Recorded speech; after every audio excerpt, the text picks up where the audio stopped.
데살로니가 후서 1장입니다. 형제들아, 우리가 너희를 위하여 항상 하나님께 감사할지니 이것이 당연함은 너희의 믿음이 더욱 자라고 너희가 다 각기 서로 사랑함이 풍성함이니라. 하미니 그러므로 너희가 견디고 있는 모든 박해와 환난 중에서 너희의 인내와 믿음으로 말미암아 하나님의 여러 교회에서 우리가 친히 자랑하노라. 5절. 이는 하나님의 공의로운 심판의 표요 너희로 하여금 하나님의 나라에 합당한 자로 여김을 받게 하려 함이니 그 나라를 위하여 너희가 또한 고난을 받느니라. 아멘. 오늘은 데살로니가후서 1장 3절부터 5절까지 있는 말씀을 중심해서 하나님 나라에 합당한 자, 이런 제목으로 말씀을 드리겠습니다. 한번 따라합시다. 하나님 나라에 합당한 자. 하나님 나라에 합당하다고 했습니다. 합당한 자가 되어야 된다. 합당하다는 말을 다른 말로 해석을 해서 쉽게 번역을 하면은 합당한 자격을 갖춘 자, 그렇게도 번역이 됩니다. 합당한 자격을 갖춘 자. 그런데요,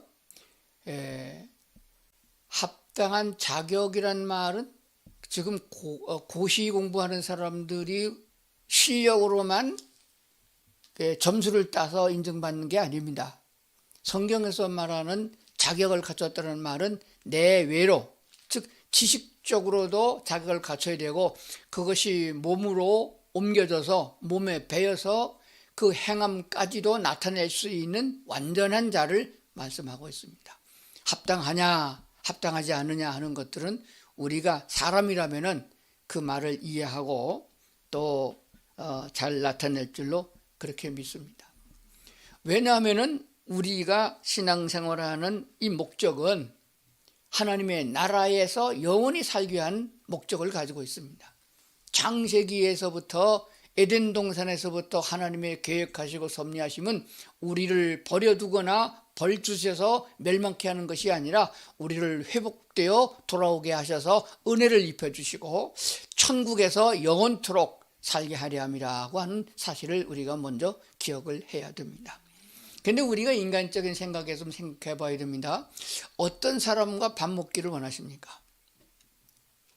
어떤 사람과 밥 먹기를 원하느냐 이렇게 묻는 질문은 밥을 먹는 사이가 좋은 사이인 것이에요. 부부 사이랄지라도 한바탕 싸우고 나면은 밥 먹는 것이 괴롭거든요.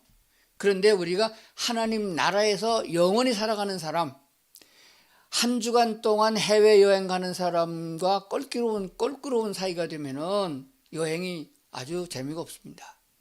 이 세상 살아가는 동안에도 싫은 사람, 원수된 사람, 악한 사람, 다툼이 있는 사람과 더불어서 영원히 산다는 것은 참 괴로운 일 아니겠어요? 하나님 나라에서 영원히 사는 데는 그런 게 없어야 됩니다. 배신자도 없어야 되고 치고받고 들어오는 사람도 없어야 되고 모함하는 사람도 없어야 되고 사랑만 하고 찬송과 기쁨과 은혜가 넘치는 삶이 돼야 되는데 그러려고 그러면은 환경이 문제가 되는 것이 아니고 사람이 문제가 되는 것이에요. 환경은 하나님이 다 조성하셨습니다. 에덴 동산 하나님이 만들어 주셨잖아요. 그보다 좋은 환경이 어디 있겠어요? 아주 적당하고 알맞은 공기와 그리고 환경이 조성되었었습니다. 그런데도 불구하고 처음 사람 아담과 하와는 하나님의 말씀을 신뢰하지 못하고 그래서 마귀를 따라서 하나님의 말씀을 거역해서 결국 쫓겨나지 않았습니까? 사망과 영원한 죽음이 오지 않았어요. 그런데 하나님이 우리를 다시 구속해 주셔서 그 축복과 은혜를 부어주셨단 말입니다. 그러니까 여기서 오늘 우리가 말하는 하나님 나라에 합당한 자은 하나님의 나라에서 넉넉하게 살아갈 수 있는 자격을 내외로 갖추어서 우리 하나님과 더불어 같이 살아갈 수 있는 자들이 되어야 된다고 믿습니다. 이것은 하나님께서 이스라엘 백성을 애굽에서 구출하여 하나님이 약속한 가나안 땅으로 들어가던 백성에게 주어진 계명, 율례와 법도 10계명에도 잘 나타나 있습니다. 먼저는 의외로 하나님을 사랑하고 하나님만 섬기고 하나님만 나의 하나님이라고 고백하는 신앙이 돼야 되겠고, 그리고 부모를 공경하고 그리고 이웃을 사랑하는 그 10계명에 답니다. 그래서 신약성서에 사도 요한은 말하기를 내가 너에게 새 계명을 주노니라고 예수님의 말씀을 옮겨 적었어요. 내가 새 계명을 너에게 주노니 서로 사랑하라. 내가 너희를 사랑한 것 같이 너희는 서로 사랑하는 자 되라 말씀하셨거든요. 그러니까 이 계명을 우리가 오늘도 몸에 배어서 몸에 익혀서 그렇게 살아갈 수 있다고 그러면은 하나님 나라의 넉넉한 자격을 갖춘 자, 합당한 자가 되는 것이거든요. 너무 어렵습니까? 배워가지고서 고등부 씹어가지고 뭐 사법부 씹어가지고 그렇게 어렵다면 이게 천국 못 가요.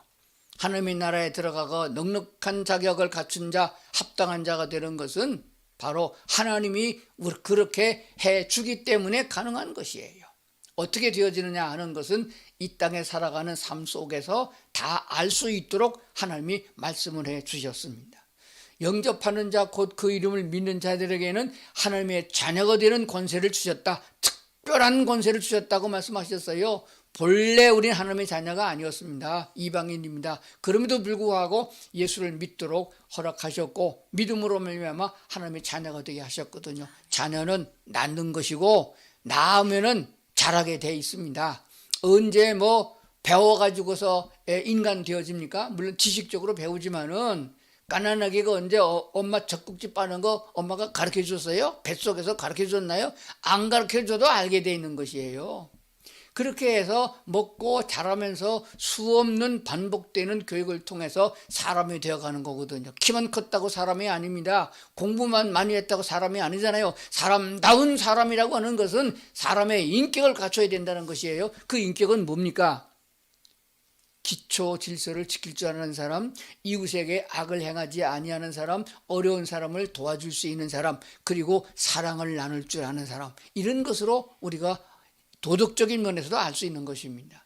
그래서 우리는 하나님의 말씀을 잘 들음으로 인하여 믿음이 성숙해져서 하나님의 나라에서 합당한 자의 자격을 갖추어 나가는데 목적을 줘야 되겠고, 그 하나님 나라에 합당한 자가 되어지는 인격을 갖추어 나가는데 마음을 쏟아야 된다고 그렇게 믿습니다.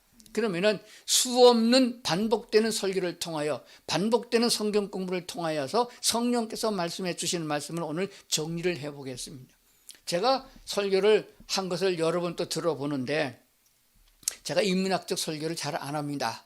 신앙생활 하는데 요거는 요렇게 해라 저건 저렇게 해라 그럼 복 받는다 그런 말씀은 잘 안 해요. 그거 하다 보면은요 성경 60권요 백날 설교해도 모자랍니다. 그래서 다른 데서 설교 많이 들을 수 있고 또 우리가 환난을 만나거나 어떤 어려움을 만나게 되면은 설교 못 들을 때도 오고 성경책을 잃어버리고 구할 수도 없는 때가 올지도 모릅니다. 요한계시록의 대환난은 그렇게 되어 있었거든요. 그럴 때 우리가 기억할 수 있도록 하기 위해서 아주 기본적이며 개인적으로 하나님과의 1대1로 만나서 신앙생활을 할 수 있는 영적인 그리스도인을 삼기 위하여 이런 설교를 하게 되는 것입니다. 그렇기 때문에 원론적인 것을 많이 말씀하니까 마음에 잘 새겨야 됩니다. 그냥 듣고 지나가면 손해가 돼요. 그래서 설교 한 번만 들어가고는 이해가 잘 안 됩니다. 두세 번은 꼭 들어야 되는데 늘 말씀드리지만 저는 제 설교를 일주일에 보통 3-4번은 꼭 듣습니다. 그래서 저도 은혜를 받거든요. 정말 성령이 함께 해주는 사람들은 은혜가 넘치는 줄로 믿습니다. 자, 그러면 정리를 해보겠습니다. 하나님 나라에 합당한 자가 되려면은 우선은 거듭나야 된다. 이건 이제 재론하지 않고 그냥 넘어갑니다. 거듭나지 않으면 이방인이요? 이방인은 뭐예요? 짐승과 같이 취급한다. 그랬습니다. 아무리 똑똑한 개라다 할지라도 요즘은 개라고 그러면 또 뭐라고 한다 그러더라고요. 반려견은 가르친다고 되는 게 아니에요. 훈련했는데 먹을 걸로 훈련하거든요. 그래 봤자 몇 가지밖에 못합니다. 제일 궁금한 것은 그렇게 애지중지하고 딸과 아들처럼 그렇게 귀엽게 여기고 좋은 것을 먹이고 치료해 주신 그 반려견이 주인의 마음을 알아주나요? 주인이 가슴이 아파서 통탄할 일 맞을 적에 같이 울어주나요? 기뻐 날뛸 적에 같이 춤춰주나요? 흉내는 좀 내겠죠. 마음을 모릅니다. 우리는 하나님의 사람으로서 하나님의 영으로 거듭나야 하나님의 마음을 알아가는 사람이 되는 거예요. 믿음이 성숙했다는 말은 하나님과 통한다는 말입니다. 하나님의 마음, 하나님의 심장을 가진다는 의미를 가지고 있는 거예요. 우선은 거듭나야 되는데 어떻게 거듭나냐 이렇게 묻는 사람이 많아요. 여러분 자랄 적에 처녀 때 시집가기 전에 아버지와 엄마한테 어떻게 애 낳는 거 배웁니까? 그냥 이론으로 대충 그런 줄 알고 시집가서 살다 보면 애 낳는 거지요. 낳게 되면 다 키우게 돼 있습니다. 하나님의 자녀도 마찬가지입니다. 성령께서 인도해 주시기 때문에 하나님의 인도하심을 따라서 곁길로만 가지 아니하면은 우상 숭배만 하지 아니하고 죄악된 길에 눈을 돌리지 아니하고 하나님께로 향하게 되면은 성령께서 인도해 주시는 줄로 믿습니다. 믿음이 자라야 됩니다. 믿음이 자라야 된다. 겨자 씨는 유대 나라에서 아주 작은 씨입니다. 우리나라에서도 생명체를 가진 씨로서 제일 작은 씨 그러면은 뭐를 말하나요? 저는 농사를 지어봤는데 좁쌀밖에 모릅니다. 좁쌀보다 더 작은 게 요즘 뭐 외래종이 많이 들어온다고 그래요. 좁쌀 참 작습니다. 성경은 말씀하기를 10배를 거둔다 막 그랬는데 10배가 문제가 아니에요. 좁쌀은 한 알 심으면요 3,000알도 달립니다. 옥수수는 한 통, 한 알 심으면요 3통, 4통 달리기도 해요. 한 통에 몇백 개씩 달리지 않습니까? 그러니까 믿음이라는 것은 자라면은 많은 열매를 맺는다. 어떻게 그것을 다 행하느냐, 어떻게 그걸 다 하느냐 그러는데 걱정할 거 없어요. 자라면 되는 것입니다. 많이 배우면 많이 아는 것처럼 하나님의 말씀으로 많이 채우게 되면은 능력이 임하게 되어 있는데 그는 배워서 아는 것이 아니라 하나님이 만들어준 본질적인 직감으로 알고 행할 수 있는 능력을 갖추는 것이 그리스도인이라 하는 사실을 알게 됩니다. 과학자들, 의학자들은 말하기를 사람의 뇌세포는 숫자로 셀 수가 없다. 그런데 그 뇌세포를 인간이 다 사용하느냐? 15%도 사용도 못한다 그랬습니다. 하나님이 자녀가 되면은 그냥 우리는 아버지 아들 딸이 되는 걸 생각하는 거예요. 그렇기 때문에 시시하게 여기는 거예요. 아닙니다. 하나님은 신입니다. 신의 아들 딸이 되면 우리도 신이 되는 거예요. 사도 바울은 능력 있고 성령의 충만함을 받아서 복음을 증거할 적에 뭐라고 말했습니까? 사람들이 모여가지고 신기한 능력을 행하니까 신이 내려왔다. 그래서 제사를 막 지내려고 그랬어요. 그래서 나는 사람이다. 너희 같은 성경을 가진 사람이다. 그러지 말아라. 하나님만이 오로지 신이다 라고 말씀하셨습니다. 물론 하나님은 우리의 여호와 하나님이시 맞고 신의 자녀가 되었은 즉 우리도 믿음이 자라서 하나님 나라에 갈 적엔 신과 동격을 가진 신의 자리로 성화된다는 것을 믿으셔야 됩니다. 그렇다면 이 땅에 있는 동안에도 신이 행할 수 있는 능력을 행하는 사도들처럼 믿음의 사람들도 복음을 증거할 적에 원수 사탄과 싸울 적에는 그 능력이 나타나는 것을 보게 됩니다. 안수하면 병든 자가 낫고 귀신이 쫓겨나는 역사가 일어나는 것은 신의 경지에 이렇기 때문인 것이에요. 여호와 하나님, 크신 하나님의 자녀가 된 사람들은 이와 같은 능력을 행할 수 있다는 사실을 믿으시면은 필요할 적에 그 능력이 나타나는 줄로 믿습니다. 그것을 무시하면 안 되는 것이에요. 그래서 믿음은 자라야 된다. 믿음은 어떻게 자라나요? 아이들이 크는 거와 똑같습니다. 먹는 거 잘 먹어야 됩니다. 그리고 잠 잘 자야 돼요. 그리고 잘 싸야 됩니다. 그 말 잘 이해 못하죠? 잘 먹고 잘 싸야 된다. 그 말은 잘 먹는 것은 들어오는 것이고 싸는 것은 버리는 것이에요. 하나님의 말씀, 진리의 말씀 아멘, 아멘을 많이 받고 안 버리면은 몸에서 이상이 생깁니다. 소화기관보다 중요한 것이 어디 있겠어요? 버리는 것은 회개하는 겁니다. 물론 우상 숭배하지 아니하고 하나님만 섬겼으면 원천적인 회개는 했습니다. 그러나 생활과 삶 속에서 하나님이 원하는 뜻대로 살아가지 못하는 것을 우리가 회개하는 것입니다. 날마다 회개하는 것입니다. 순간마다 회개하는 것이에요. 돌아서는 것이에요. 하나님의 은혜를 입혀달라고 기도하면 성령께서 또 그런 건 빨리 도와주십니다. 세상의 것들은 잡다한 것은 빨리 기도 응답이 없는데 예수 잘 믿으려고 하면은 성령께서 얼마나 빨리 도와주는지 몰라요.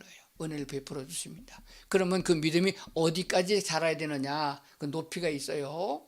그래서 서로 사랑함이 풍성한 데까지 오늘 본문에서 이렇게 말씀하셨거든요. 그래서 결과가 어떻게 되느냐? 열매로 나타나야 되는 것입니다.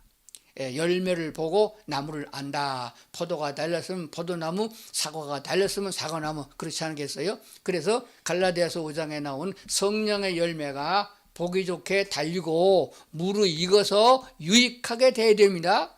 포도도요, 익기 전에는 뜰어서 못 먹어요. 복숭아도요, 달리긴 달렸는데 복숭아는 맞는데 익지 않으면 못 먹습니다. 그리스도인들도 마찬가지입니다. 말씀이 입에만 있으면은 아직 멀었어요. 말씀이 가슴에 와야 됩니다. 가슴에 있는 말씀이 행함으로 나타나서 다른 사람에게 먹혀주는 것, 즉 과일이 먹혀짐으로 인하여 유익한 것이 아니겠어요? 그래서 우리 성도들이 성령의 열매를 가슴에만 가지고 있는 것이 아니라 그를 나누는 자들이 되어야 됩니다. 그 나눌 수 있도록 하나님이 주셨어요.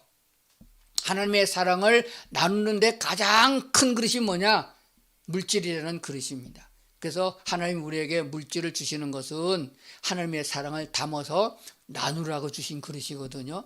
그럼 여러분 물질 많이 받기를 원합니까? 그러면 많이 나누는 대빵이 있는 믿음을 가져야 되는 거예요. 고린도후서 9장을 읽어보세요. 우리에게 은혜를 풍성하게, 물질을 풍성하게 주는 것은 선한 일을 풍성하게 하게 하려 함이라고 말씀하셨잖아요. 설교 들을 때뿐입니까? 생활 속에서 실천해야, 그 실천해보는 것은 훈련받는 것이에요. 군인이 훈련받는 것입니다. 운동선수가 연습하는 것 똑같아요. 해봐야 됩니다. 자꾸 해봐야 됩니다. 전쟁이 안 일어나는데 언제 싸우나고요? 전쟁이 일어나게 되면 실제 싸울 때가 되면 어떻게 싸우는지 아시겠습니까? 저는 군에서 그렇게 훈련받았어요. 훈련한 대로 하면 된다 그랬어요. 훈련한 것처럼 실전에 하면 똑같다고 말씀하셨습니다. 생활 속에서 우리는 적은 데서부터 이 사실을 나눠야 됩니다. 하나님께서 우리에게 건강함을 주셨어요. 건강함을 왜 주십니까? 지 혼자 잘 먹고 죄 짓고 돌아다니는 거 준 것이 아니고 하나님의 사랑을 짊어지고 나누라고 주신 것이에요. 그러니까 이것을 우리가 잘 안다면은 하나님께 어떻게 기도해야 되는 것을 배우게 되는 줄로 믿습니다. 목사도 건강해야 되지만은 목사 사모도 건강해야 됩니다. 장로님도 건강해야 되지만은 장로님 사모님도 건강해야 됩니다. 왜 그런가 하면 부부는 한 몸이기 때문에 같이 가기 때문에 그런 거예요. 돕는 배필이 없으면 안 됩니다. 그러니까 부부는 돕는 배필과 하나님의 뜻을 따르는 남편과 한 마음이 되어서 누굴 따르느냐? 세상으로 가는 것이 아닙니다. 어디 땅 사야 이게 돈 값이 많이 올라가겠느냐? 이런 거 하다가 보면은 3000% 빠지는 거예요. 하나님을 어떻게 섬기겠느냐? 주의 일을 어떻게 하느냐? 이것을 마음을 합해서 나가야 된다고 그렇게 믿습니다. 그렇기 때문에 우리가 건강한 몸, 재덩이 물질적으로 넉넉히 많고 권세를 가지고 세상과 싸워서 이기려고 그러면은 세상식으로 되는 것이 아닙니다. 하나님의 말씀을, 하나님의 사랑을 담아서 나누는 데 쓰는 것이에요. 그래서 저는 하나님께서 아직도 이렇게 쓰시기 때문에 건강하지 않는가 그 생각하고 저는 주님만 열심히 따라갑니다. 그래야 하면은 저를 따라서 신앙생활하는 성도들도 같은 방향으로 나가다 보면 같이 건강하고 평생 동안 그렇게 살다가 천국에 가서 할렐루야 하고 같이 만나서 기뻐할 줄로 믿습니다. 자, 그러면은 오늘 설교는 거의 끝난 거예요. 그게 뭐 더 할 잔소리가 어디 있어요? 그래도 우리나라 사람들은요, 특히 우리나라 사람들은요, 잘 잊어버려요. 설교 끝나고 나가면서 악수하면서 은혜 많이 받았습니다. 그러면서도 다 잊어버려요. 그래서 한 번 더 재탕을 해야 되는 것입니다. 그럼 오늘 본문의 말씀을 다시 한번 제가 화면에 띄우고 보도록 그렇게 하겠습니다. 그러면서 제가 지금 설교한 내용을 살펴보면 되겠습니다. 자, 3절 형제들아, 누굴 말하는 거예요? 이미 예수님을 구주로 영접하여 믿음의 생활을 하고 있는 성도들을 가리키고 있습니다. 우리들을 보고 말하는 거예요. 형제들아, 우리가 너희를 위하여 항상 하나님께 감사한다. 이것이 당연함은 너희의 믿음이 더욱 자라고, 믿음이 어떻게 하고? 자라고. 안 자라면 안 돼요. 자라야 됩니다. 어디까지 자란다고 그랬어요? 너희가 다 각기 서로 사랑함이 풍성한 데까지. 자기 혼자만 사랑하고 지 새끼만 사랑하는 건 짐승 새끼도 다 해요. 그리스도인은 그걸 넘어서야 되는 것입니다. 내 이웃은 손을 펴는 거예요. 그래서 예수님이 십자가를 지고 주신 것은 하나님께로부터 받은 사명과 은혜를 나누기 위하여 마지막까지 그렇게 하셨다. 마지막 입고 있던 옷까지 나눠주신 주님을 생각해 봐야 됩니다. 이건 예수님이 하는 거고 바울이 하는 거지 우리가 어떻게 그렇게 하면은 안 돼요. 나는 할 수가 없으나 성령 하나님 함께 해주시면 할 수 있습니다 라고 믿는 것이에요. 아무데도 관계가 없지만은 우리는 신문을 보거나 텔레비전을 보거나 어떤 상황 속에서 어떤 상황이 생기면은 성령 하나님이 인도하심을 따르는 사람들은, 민감하게 기도하는 사람들은 성령의 음성을 듣게 됩니다. 저는 며칠 전에 신문을, 우리 침례교서 교단에서는 신문이 있는데 신문을 보다가 우간다에 나가 있는 선교사님 한 분이 글을 쓴 것이 있어요. 우간다가 참 지금 내전이 있어가지고 지금 엄청 혼란스럽고 아주 전도하기 어려운 동네입니다. 그런데 타교단 선교사는 많은데 침례교단 선교사는 없다.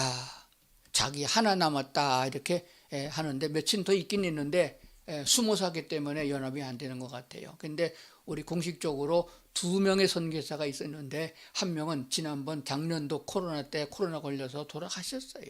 그 사모님이 한국에 다시 돌아와가지고 어떻게 사는지도 모르겠더라고요. 그래서 해외 선교부를 통해서 연락을 해봤더니 한 분 선교사님이 우간다에 지금 사역을 하고 있다. 근데 많은 어려움을 겪고 있다고 했어요.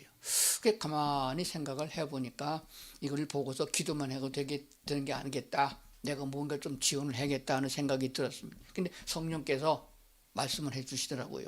너 요즘에 공돈 들어오는 거 10만 원 있지 않느냐? 그럼 뭔데요? 통장 뒤져봐. 우리 교단에서 원로 목사들에게 매달 10만 원씩 보내주는 것이 있어요. 그게 들어오게 됐단 말이에요. 그래서 그거를 내가 쓰면 안 되겠다 싶어서 얼른 해외 선교부로 전화해가지고 제가 그 선교사를 10만 원씩 지원하겠습니다 라고 해서 세종 누림교회 선교 지정 헌금으로 얼른 보내버렸습니다. 그리고 이제 나중에 우리 집사람한테 얘기하려고 그래요. 그렇게 썼다고, 그렇게 하려고. 그렇게 하고, 또 우간다에 한 10여 년 전부터 월드비전을 통해서 한 소녀, 어린아이를 지원했던 것이 있어요. 그 아이가 커서 성년이 됐어요. 그래서 이제 지원 안 해도 된다고 하는 관계에서도 이제 다른 데를 지원하고 있는데, 연관이 있어서 거기를 한번 마음에 선교지를 가야겠다 하는 생각도 가지고 있습니다.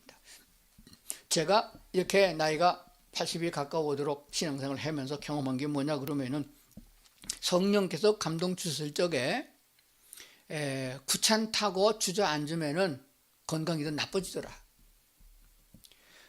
아무리 힘들고 어려워도 마땅히 내가 오늘 신방을 가야 될 곳이 있으면은 그게 전라도가 됐든 경상도가 됐든 가는 그런 실천적인 그런 상황 속에서 성령 하나님이 나를 지켜주심으로 건강해 주는 것을 체험을 했습니다. 그리고 물질도 주님의 뜻대로 쓰면은 하나님께서 또 채워준다는 것을 많이 체험했습니다. 그렇기 때문에 걱정할 필요가 없습니다. 이것을 내가 11조를 하면 하나님이 복을 주시지, 내가 감사금을 하면 하나님이 복을, 이런 조건을 붙이는 게 아닙니다. 하나님이 이미 다 주셨으므로 내가 하나님의 마음으로 그렇게 하고 싶은 감동을 받았을 적에 그냥 순종하면은 하나님은 모든 것을 아시는 분이기 때문에 또 필요를 따라 채워주는 분이라고 그렇게 믿습니다. 그래서 우리의 믿음이 어디까지 자라야 되느냐 하게 되면 서로 사랑함이 풍성한 데까지 이르러야 된다고 오늘 본문에서 말씀하고 있습니다. 하나님의 사랑은 입에서만 사랑이 아닙니다. 마음에서, 가슴에서, 삶으로 이어져야 된다는 것입니다. 그래서 주변을 돌아봐야 됩니다. 이게 신방이에요. 교회가 군인교회라고 그래서 외면하지 마시고, 이웃에 우리가 예수 그리스도의 사랑을 가지고 나눠야 될 이웃이 있는가 생각하면서 신방하고 찾아야 됩니다. 그래서 그것이 필요하면 라면 한 상자라도 나눠주고 사랑을 담아서 주고, 그리고 기도의 축복을 해주고 복음을 증거하는 이런 삶이 날마다 삶 속에서 이어져야 된다고 믿습니다. 4절은 건너뛰고 5절 가보겠습니다. 이는 하나님의 공의로운 심판의 표요, 공의로운 심판의 표요, 너희로 하여금 하나님의 나라에 합당한 자로 여김을 받게 하려 함이니 그 나라를 위하여 너희가 또한 고난을 받느니라. 하나님 나라에 합당한 자로 여김을 받게 하려고 그 나라를 위하여 너희가 이 땅에 지금 존재하는데 좀 힘들지, 그런 말씀을 하고 있는 거예요. 자, 한번 따라합시다. 의롭게 살려면은 힘들고 주저앉았으면 편하다. 조금 편해요. 열심히 예수 잘 믿으려고 하면 힘들어요. 가만히 생각해 보세요. 내가 이 짓을 왜 해야 되는가? 은퇴하고 이 나이에 낚싯대나 걸멈이고 유람이나 당기다가 편히 살다 죽지 왜 이 짓을 하는가? 그렇게 묻는 사람들이 혹가다 있더라고요. 그런데 아니더라고요. 그게 그렇게 사는 사람들 보니까 벌써 여기 아프고 저기 아파가지고 벌써 병원에 갖다 주느라고 돈이 모자라요. 그런데 하나님께서 지켜주시는 것은 예수님께서 안수해서 만나는 사람마다 치료해 주신 그 능력보다 사도들이 그렇게 했던 것을 더 많이 보게 됩니다. 왜냐하면 우리를 치료하시는 분은 여호와 하나님이십니다. 뭐 하라고 건강하게 치료해 주느냐? 왜 하나님이 우리에게 건강하게 복을 주시고 재물의 복을 주시고 왜 자녀의 복을 주시느냐 하면은 하나님과 더불어서 이웃과 더불어서 함께 행복하게 살려고 하시는 것입니다. 나만 행복하다고 행복한 게 아니에요. 나라가 망했는데 어떻게 교회가 존재합니까? 교회가 망했는데 어떻게 내가 존재하나요? 자식이 망했는데 어떻게 내가 기쁘겠어요? 다 함께 기뻐하고 함께 잘 돼야 되는 것이에요. 나도 잘 돼야 되고 이웃도 잘 되고 나라도 잘 되고 세계도 평화로워야 되는 것이에요. 그렇기 때문에 우리는 마음을 넓혀야 된다고 그렇게 믿습니다. 우리 하나님은 오늘도 우리 가운데 역사하고 계십니다. 자, 그러면은